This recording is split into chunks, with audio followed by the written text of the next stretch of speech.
Hello everyone and welcome back to my channel. My name is Caitlin from Florals.com and today I have another episode for the 12 Days of Christmas Stories. Today is day 7, I believe, and I'm working with a new collection that I finally opened, and this is the Wild Whisper Christmas Comfort Collection.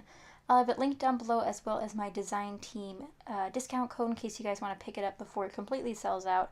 I know parts of it might be sold out, so definitely hop on it fast if you like the looks of these papers.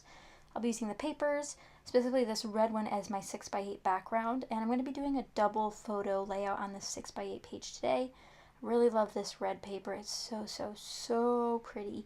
I like how it's like a unique sort of snowburst or twinkle sort of. It's like a twinkle paper.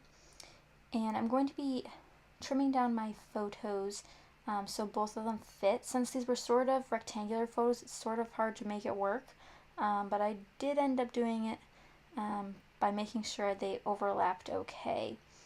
So I actually have to do a diagonal sort of overlap. So what I decided to do is put the darker one on the bottom and then the lighter one on the top. That way the heavier object is on the bottom of the layout and sort of draws your eye down there naturally. And it was when my niece was opening one of her gifts this Christmas. I made her a mini album and they really enjoyed looking at it. So I'm going to start by matting my photos. I'm using the Pink Fresh Studio Oh Joy collection to do that. I'm using the Jingle Bells paper, and I think I use another similar white paper. So I wanted to make sure I had a mat around these photos since there's a lot going on in the photo. This kind of helps give it a little bit of breathing room beyond the red background paper there, and it also helps divide them a little bit better when they're on top of each other like that. And you'll see with my embellishments that my visual triangle or visual eye path doesn't really go in the same direction that my photos do. But since we're working with such a small canvas, it doesn't really matter if the eye goes from top left to bottom right or from top right to bottom left. In general, the eye is going to go in kind of a square pattern. Ideally, photos are first, and if you think your photos don't feel like they're first when you're creating a page, I would recommend popping them up on some foam, like fun foam or foam adhesive. It definitely gives it a little bit more of a pop. Now, you'll see my hands moving and pointing a lot extra in this video because this was actually a Patreon real-time video. And if you guys are interested in looking at more of my Patreon, I'll have it linked down below in case you want to check it out. I share real-time process videos, sketches, exclusive printables, and all sorts of stuff over there. So I would like it if you guys would check it out. Here I did this little blue bird. It was actually a cardinal paper, but it's a blue paper where there's little birds on it, and I divided that into 2 little sections and put that under my photos, and I saw Mercy Tiara do this, and it really added a nice pop of color on her page. So here I'm actually taking a Pink Fresh Studio wood veneer piece that says Spread Cheer, and I'm trying to put a hole in the adhesive that's on the back so I can thread this red and white twine through, which was a little bit more difficult than I intended it to be, but I thought it'd look really cute with that twine in there. So I'm going to tie it in a little bow and then trim the ends because I did fray the end that I put through first. But I really like that sort of, it's got that texture that you really need, that the twine just has a texture that reminds me of Christmas. It's not that our presents are wrapped in twine, it's just a generally Christmas related item to me. I'm not sure why, but that's why I wanted to include it. And since I do have that gold foiled wood veneer, I decided to pull another piece off of that and grab that candy cane. We're not huge on candy canes in my house. We do put them on the tree sometimes, but I don't like eating them that much. We don't like candy cane flavored coffees or anything, so I like to put that on there just because it's sort of a treat for them to get this. You know what I mean? Like, it kind of goes with it.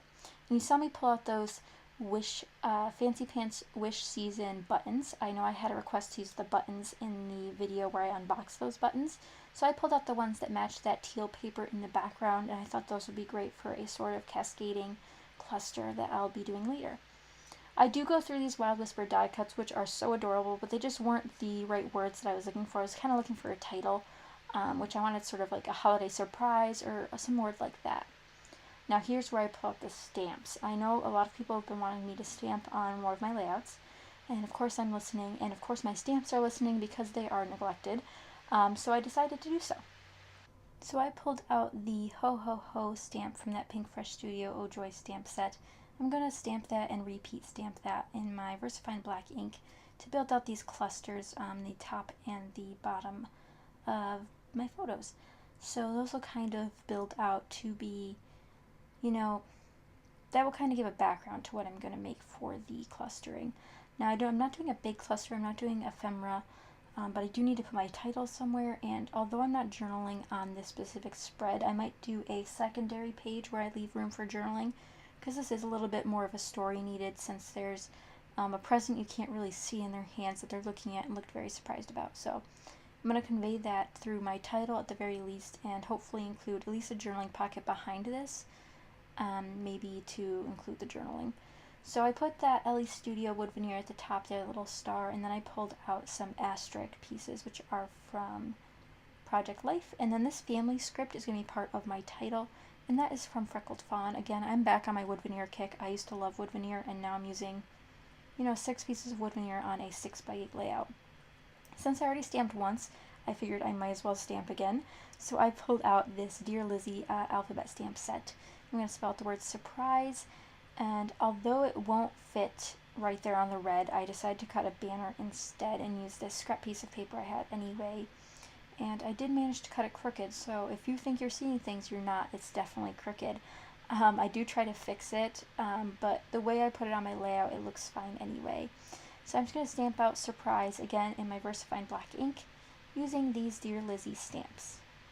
So after I get all of the letters stamped out, which I'm going to cut out here, I'm going to trim this down with my paper trimmer and then use my scissors to create a fishtail, which I also have very inky fingers because I didn't clean off my stamps. So you'll see me holding it in peculiar ways. And that's just because I didn't want to ruin the white of the background. So it's going to say Family Surprise right there, and I'm just going to use liquid adhesive. It's faster and lets me slide it around a little bit. So they kind of layer nicely together like that, and then this layout's practically complete. I am going to add a couple little bit of sequins to finish out these clusters. I'm using my Ink Rose and Spiegelmom Scraps combo sequins, which were meant for mermaids, but I thought the mintier blues looked perfect on this layout. And then I'm also using the Spiegelmom Scraps Country Christmas red sequins. But that's it for this layout. I hope you guys enjoyed. Make sure you check out everyone else's layouts linked down below, because we have a great Christmas inspiration going on right now, and I don't want you guys to miss out. Thank you guys so much for watching. Don't forget to check out for another giveaway coming soon on one of my social media outlets. But thank you guys again so much for watching. I hope you guys enjoyed, and if you did, be sure to give it a thumbs up and subscribe, and I'll see you guys tomorrow for another video. Thanks for watching. Bye!